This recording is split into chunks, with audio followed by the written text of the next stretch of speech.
Bonjour peuple de Dieu, c'est le pasteur Jérémia, aussi connu sous le nom de pasteur Loïc. Nous voulons écouter la parole de Dieu pour la semaine, mais avant tout, nous voulons commencer par une parole de prière. Alors en signe de révérence à notre Père Céleste, à notre Dieu, baissons nos têtes et prions ensemble. Dieu de gloire, Dieu tout-puissant, Père éternel, seul et véritable Dieu, Yahweh, merci pour cette nouvelle occasion que tu nous accordes de pouvoir nous retrouver dans ta présence. Merci pour ce que tu as prévu pour nous durant ces moments.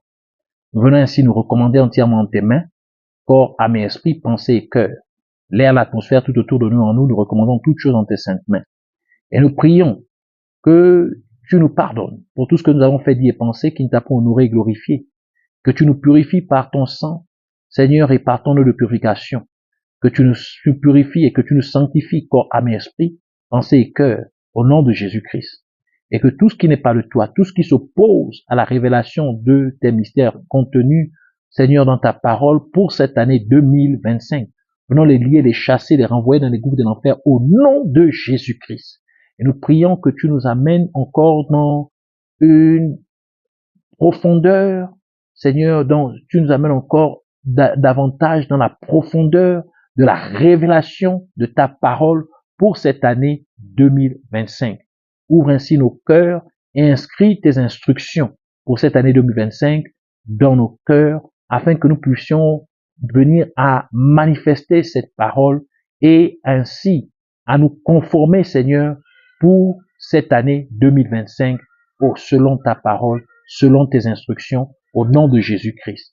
Que tu sois élevé, glorifié, magnifié. Au nom de Jésus-Christ, nous avons ainsi prié. Tous les saints de Dieu disent Amen. Alors nous voulons continuer dans notre enseignement sur la parole de Dieu pour l'année 2025. Donc le titre de l'enseignement pour cette semaine est la parole de Dieu pour l'année 2025. Donc la suite de cela, donc la deuxième partie. Alors nous allons prendre notre passage des Saintes Écritures dans le livre de Genèse chapitre 30, versets 14 à 18. Nous lisons ainsi la parole de Dieu dans Genèse chapitre 30, versets 14 à 18 au nom de Jésus-Christ. Ruben sortit au temps de la moisson des blés et trouva des mandragores dans les champs et les apporta à Léa sa mère. Alors Rachel dit à Léa, « Donne-moi, je te prie, des mandragores de ton fils. » Elle lui répondit, « Est-ce peu que tu aies pris mon mari, pour que tu prennes aussi les mandragores de mon fils? » Et Rachel dit, « Eh bien, il couchera avec toi cette nuit pour les mandragores de ton fils. » Le soir, comme Jacob revenait des champs, Léa sortit à sa rencontre et dit, « C'est vers moi que tu viendras, car je t'ai acheté pour les mandragores de mon fils. » Et il coucha avec elle cette nuit. Dieu exauça Léa, qui devint enceinte, et enfanta un 5e fils à Jacob. Léa dit, « Dieu m'a donné mon salaire parce que j'ai donné ma servante à mon mari. » Et elle l'appela du nom d'Issachar. Que le Seigneur bénisse sa parole, qu'elle vienne pleine de grâce, de vie, de révélation, de profondeur et de faveur au nom de Jésus-Christ. Alors, nous avons déjà mentionné dans notre enseignement précédent sur la parole de Dieu pour l'année 2025 que cette année, c'est l'année de l'abondance de la grâce de Dieu. Tout simplement parce que 2025 est l'année dans laquelle nous sommes est vraiment fondée sur le chiffre 25. Et parce que le nombre 25 est obtenu en multipliant le chiffre 5 par 5, le chiffre 5 par lui-même. Et nous savons que le chiffre 5 est le chiffre de la grâce parce que Jésus-Christ est venu exactement le 5e millénaire après la création, à partir de la création du monde par Dieu. Donc, 5 millénaires après la création du monde, Jésus-Christ est venu. Et la parole de Dieu dit que la loi a été donnée par Moïse, mais la grâce et la vérité sont venues par Jésus-Christ. Donc, c'est Jésus-Christ qui nous a amené la grâce de Dieu, la grâce de Dieu. Donc, et la grâce de Dieu et la vérité. Donc, même cette année, il y a aussi une dimension de vérité qui va être aussi donnée pour cette année. Donc, c'est une année de l'abondance de la grâce de Dieu et une abondance de vérité aussi. Alors, donc, comme cette année est l'année de l'abondance de la grâce de Dieu, nous avons aussi vu que cette année a aussi une connotation du chiffre 7. Pourquoi? Parce que lorsque nous prenons les deux derniers chiffres du nombre 2025, donc du chiffre, donc les deux derniers chiffres qui sont 2 et 5, lorsque nous les additionnons, nous trouvons le chiffre 7. Donc, cette année a aussi une connotation du chiffre 7. Et nous savons que le chiffre 7, dans le 7e jour, Dieu a complété son œuvre de la création. Donc, et Dieu a aussi, il s'est reposé au 7e jour et il a sanctifié le 7e jour et il a béni le 7e jour. Donc, cette année aussi, il y a une connotation d'accomplissement. Donc, vous allez accomplir les choses que vous n'avez pas pu accomplir précédemment. Vous allez aussi, Dieu va vous donner le repos de tout le labeur que vous avez eu précédemment. Dieu, cette année est consacrée, une année de consacration pour vous et pour votre famille, pour servir Dieu. Et c'est aussi une année bénie pour vous. Cette année a aussi une connotation du chiffre 9. Pourquoi? Parce que lorsque nous additionnons tous les 4 chiffres du nombre 2025, nous trouvons 2 plus 0 plus 2 plus 5, ça nous donne 9. Et nous savons que 9 est le chiffre de la fertilité ou encore la productivité. Parce que c'est après 9 mois que les arbres fruitiers et les plantes produisent du fruit. Après 9 mois. Et nous savons aussi qu'une femme porte sa grossesse pendant 9 mois avant d'accoucher. Donc c'est une année de fertilité, une année de fécondité, une année de productivité. Et cela est confirmé aussi par le nom, la signification, ou le nom, par la compréhension du nom Issachar, ou de la personne d'Issachar. Sachant que Dieu a donné à la tribu d'Issachar l'intelligence des temps, donc la connaissance, la compréhension des temps, afin qu'elle puisse diriger le peuple d'Israël sur ce qu'il devrait faire selon le temps donné. La tribu d'Issachar vient du 9e fils de Jacob, à qui sa mère Léa donna le nom d'Issachar à sa naissance, comme nous avons lu dans notre passage principal des Saintes Écritures. 5e fils de Léa, mais 9e fils de Jacob, sachant que Jacob a eu 12 enfants par 4 au travers de ses 4 épouses. Donc, il a eu 12 enfants. Donc, il est le 5e de Léa, mais 9e fils de Jacob parmi toutes ces quatre épouses. Léa appela ainsi le 9e fils de Jacob, Issachar, affirmant que Dieu lui avait donné en échange son salaire. Donc, en d'autres termes, Dieu l'avait récompensé. Ainsi, le nom Issachar signifie Dieu a récompensé. Cela implique qu'Issachar est une récompense de Dieu. Et sachant que le rôle d'Issachar était de comprendre le temps afin de pouvoir dire au peuple ce qu'il devait faire selon le temps. Cela implique donc que lorsque vous jouez votre rôle consistant à recevoir les directives de Dieu et à instruire ensuite le peuple sur ce qu'il doit faire en fonction du temps donné, Dieu vous récompensera. Et c'est le genre de fruit que Dieu s'attend à ce que vous puissiez produire. Rappelez-vous que c'est une année aussi de productivité, c'est une année de fertilité. Parce que les 4 chiffres qui forment le nombre 2025 nous donnent le chiffre 9. Et le chiffre 9 est une année est le chiffre de la productivité ou de la fertilité. Donc, c'est le genre de fruit que Dieu voudrait que vous puissiez produire, car le chiffre 9 est le chiffre de la fertilité, le chiffre de la productivité.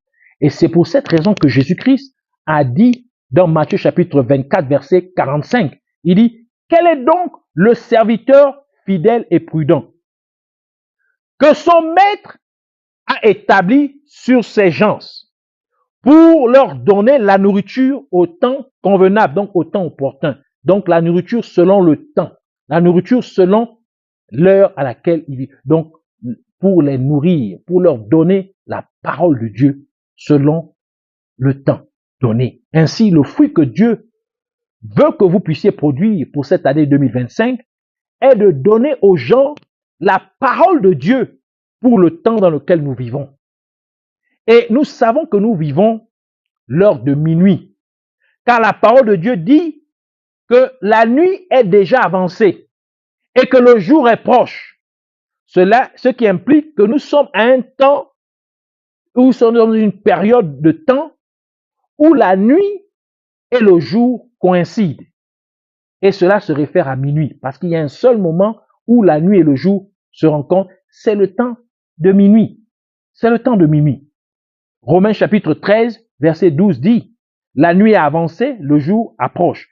Dépouillons-nous donc des œuvres des ténèbres et revêtons les armes de la lumière. » Et à travers la parabole des 10 vierges, Jésus-Christ nous a révélé qu'il viendrait enlever son épouse, l'Église, à l'heure de minuit.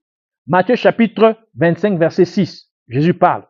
La parole de Jésus parle dans cette parabole, il dit, au milieu de la nuit, on cria, voici l'époux, allez à sa rencontre.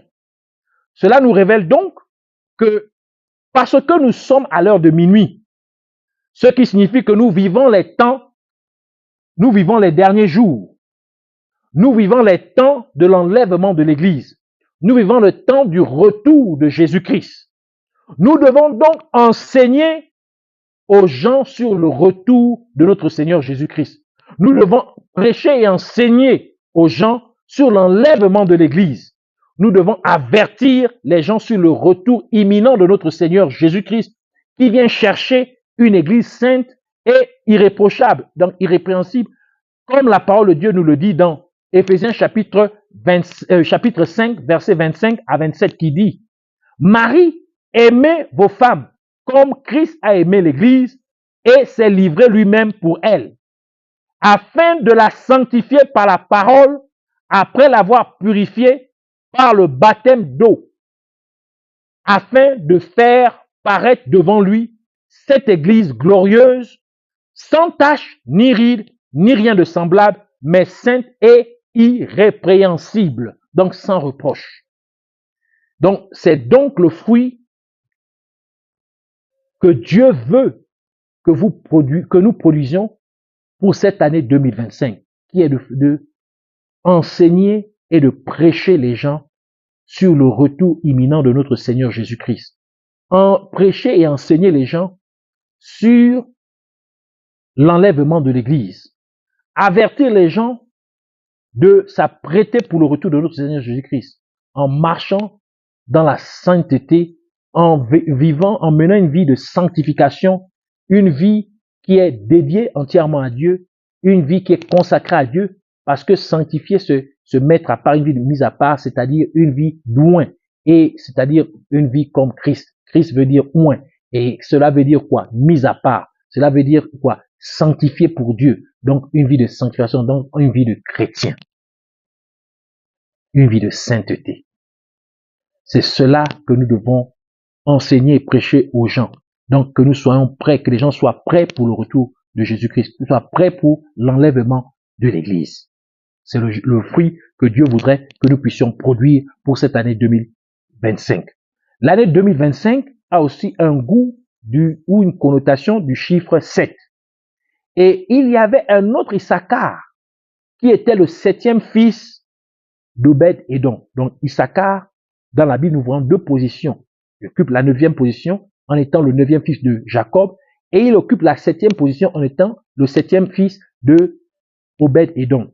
1 Chronique chapitre 26 versets 4 à 5. Vous voyez que ce n'est pas une coïncidence. Fils d'Obed, il dit, fils d'Obed-Édom. Shemaïja, le premier-né, Josabad, le second, Joach, le 3e, Sakar, le 4e, Nethanéel le 5e, Amiel le 6e, Issachar le 7e, Peltaï le 8e, car Dieu l'avait béni. Obed-Édom était le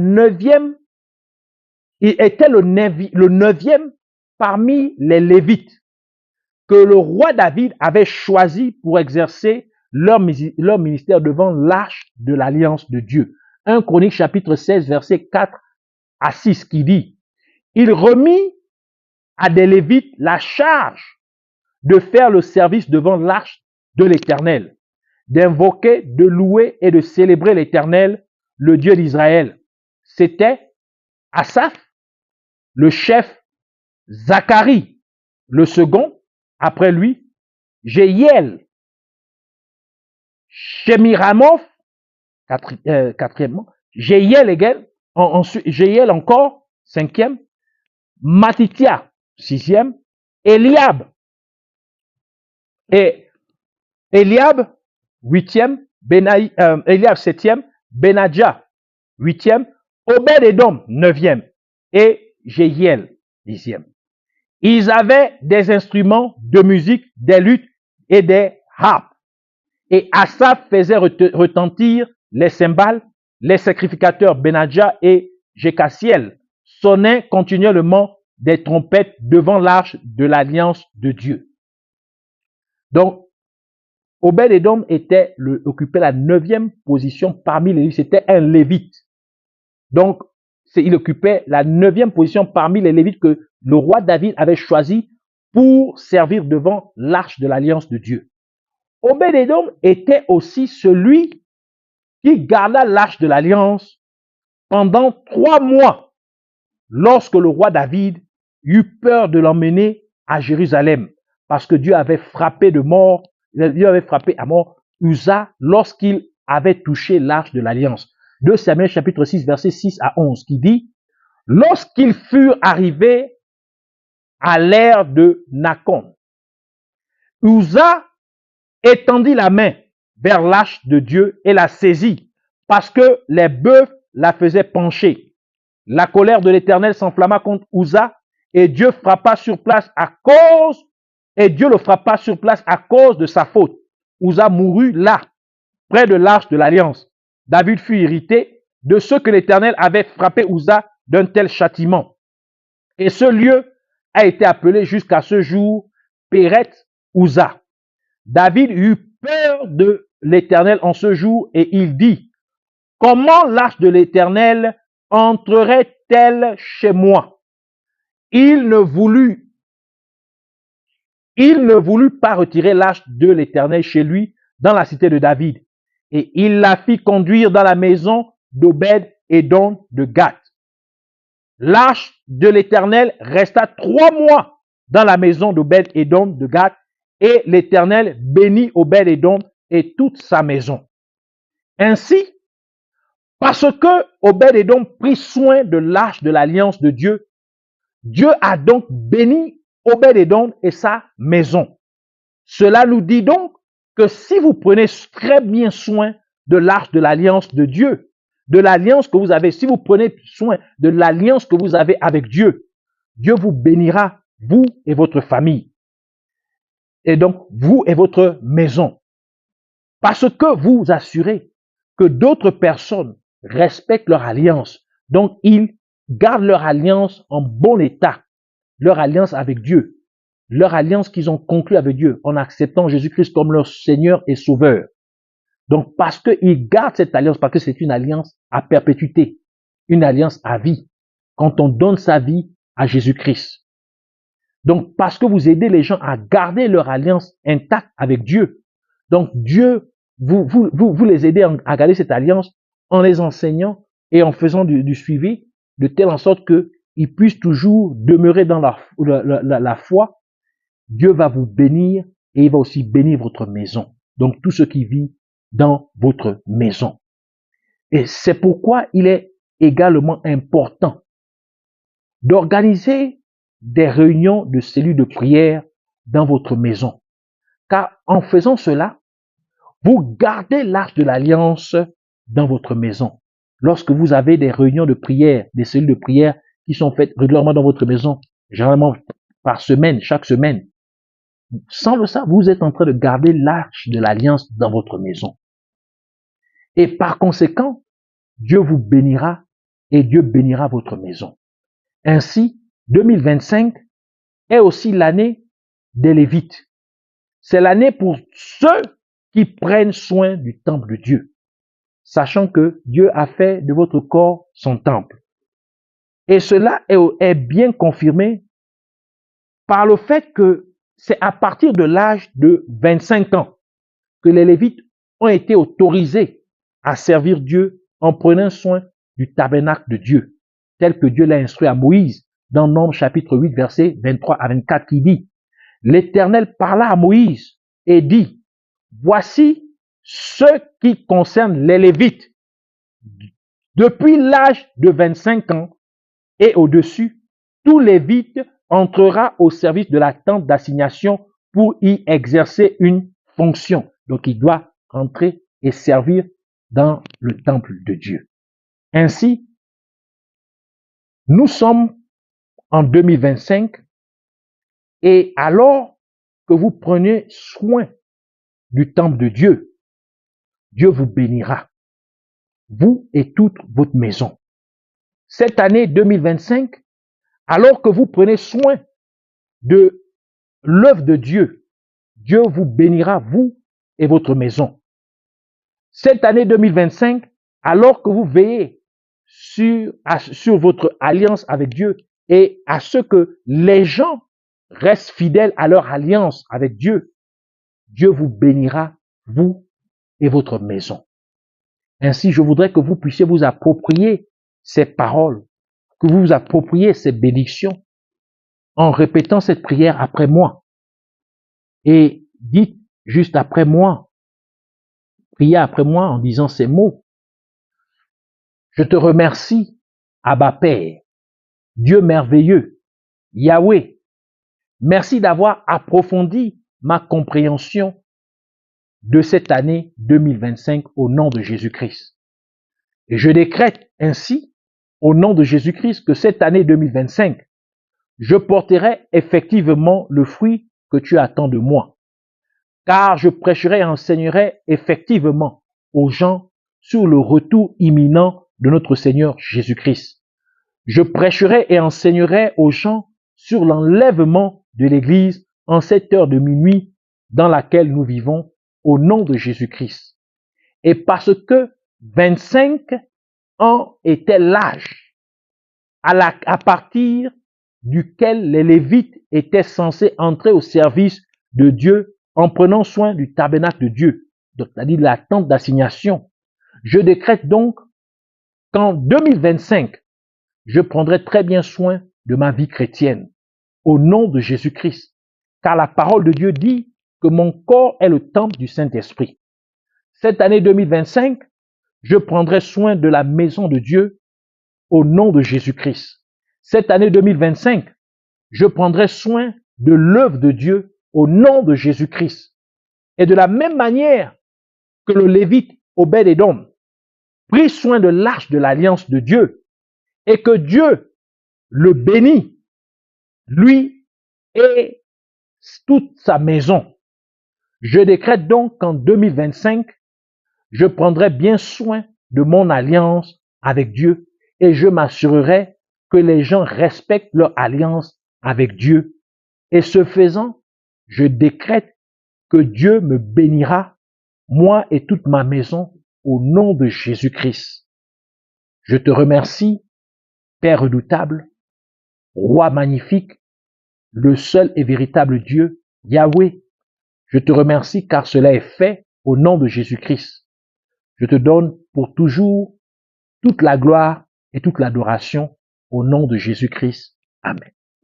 Recevez cet enseignement, recevez cette prophétie de cet enseignement au nom de Jésus-Christ, que vous vous conformez maintenant à cet enseignement au nom de Jésus-Christ et que vous produisez du fruit en ce que vous avertissez les gens sur le retour imminent de notre Seigneur Jésus-Christ, que vous prêchez, enseignez les gens sur l'enlèvement de l'Église, sur le retour de notre Seigneur Jésus-Christ, que vous apprêtez les gens en les enseignant à marcher dans la sanctification, à mener une vie de sainteté, vous-même et les gens autour de vous, au nom de Jésus-Christ.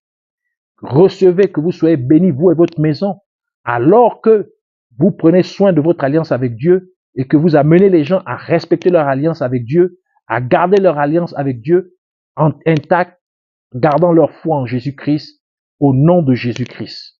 Soyez bénis. Amen. Nous voulons prendre aussi cette opportunité pour vous rappeler encore notre vision, la vision de l'église Bethel, la maison de Dieu, qui est d'apprêter l'église de Dieu pour le retour de notre Seigneur Jésus-Christ, apprêter l'église de Dieu pour l'enlèvement apprêter l'église de Dieu pour ces temps derniers dans lesquels nous vivons, cette heure de minuit, comme nous venons de l'apprendre au travers de cet enseignement, cette heure de minuit dans laquelle nous vivons. Alors, dans cette vision, le Seigneur nous a demandé de pouvoir écrire et publier une quarantaine d'ouvrages chrétiens pour équiper le corps du Christ, pour faire asseoir les chrétiens sur la sainte doctrine, sur la parole de Dieu, la vraie parole de Dieu au nom de Christ. Et jusque-là, nous avons déjà écrit et publié 3 ouvrages. Nous sommes en train de travailler sur le 4e et le 5e ouvrage. Alors, le premier de nos ouvrages, en français et en anglais, c'est Champion de la foi en français et Champion of Faith en anglais. L'ouvrage est disponible sur Amazon. Vous pouvez juste rechercher Pasteur Jeremiah Loïc-Avili ou Pasteur Jeremiah Loïc-Avili et tapez Champion de la Faith, Champion de la foi ou Champion of Faith et l'ouvrage va apparaître.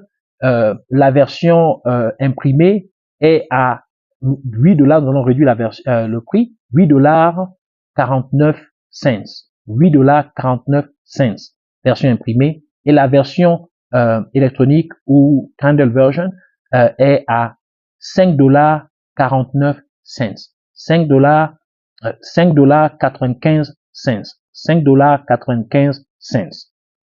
Alors, vous pouvez passer votre commande, vous faites la publicité aussi des ouvrages parce que nous voulons avoir environ 1 million, on va avoir au minimum 1 million de ventes pour ces ouvrages afin que nous puissions accomplir la mission que Dieu nous a donnée et publier tous ces 40 ouvrages en français et en anglais et aussi à implémenter les autres projets que Dieu nous a demandé d'implémenter. Si vous êtes en Afrique du Sud, vous pouvez m'appeler ou encore m'écrire sur WhatsApp, passer la commande sur WhatsApp au 071 870 87 63. Je reprends 071 870 87 63. L'ouvrage est disponible à 100 rennes seulement. Et si vous êtes loin de moi et que nous avons besoin de passer la livraison, de faire une livraison, alors vous allez aussi payer les frais de livraison, évidemment. Donc, le deuxième ouvrage est les 7 dernières paroles, les 7 séries des dernières paroles de Jésus-Christ à la croix, en français et en anglais, The 7 Sets of the Last Word of Jesus Christ on the Cross. Alors, nous savons que Jésus, lorsqu'une personne est sur le point de rendre l'âme, ces dernières paroles sont en fait ces dernières volontés, donc deviennent même un testament pour les personnes qui restent avec ces paroles. Alors ici, Jésus-Christ nous donne 7 dernières paroles à la croix. Donc ce sont ces dernières volontés pour son Église. Il est important que nous puissions les comprendre et nous puissions nous les approprier au nom de Jésus-Christ. Alors, puissiez-vous aussi passer la commande de cet ouvrage sur Amazon, Pasteur Jeremiah Loïc-Avili, et vous tapez les 7 séries des dernières paroles de Jésus-Christ sur la croix, et cela va apparaître. L'ouvrage est seulement à $7.49, la version imprimée, et la version Kindle ou la version électronique est à $4.95, $4.95. 100 rennes si vous passez la commande auprès de moi au numéro que je vous ai donné préalablement. Et le dernier ouvrage est les 4 fleuves d'Éden, en français et en anglais, The 4 Rivers of Eden. Vous pouvez aussi l'avoir sur Amazon. Ici, ce sont les 4 fleuves qui arrosaient le jardin d'Éden. Et ici, Dieu nous donne des révélations profondes sur des révélations à l'humanité, des révélations pour les chrétiens, et nous devons aussi nous les approprier. Il y a des principes vraiment importants que nous devons comprendre ici au travers de ces 4 fleuves du jardin d'Éden. Alors, passez la commande aussi et faites la publicité de ces ouvrages. Aidez-nous à pouvoir atteindre 1 million de ventes pour pouvoir continuer dans l'œuvre que Dieu nous a donné, la mission que Dieu nous a donnée, et publier ces 40 ouvrages en français et en anglais. Écrire et publier ces 40 ouvrages en français et en anglais, c'est beaucoup de temps. Alors, gardez-nous aussi dans vos prières, intercédez pour nous au nom de Jésus-Christ pour que nous puissions venir accomplir cette mission de pouvoir équiper le corps du Christ et apprêter l'Église de Dieu pour ces temps les derniers dans lesquels nous vivons au nom de Jésus-Christ. Merci encore pour votre soutien. Merci encore pour avoir été avec nous au nom de Jésus-Christ. Que le Seigneur vous bénisse encore abondamment au nom de Jésus-Christ. Amen.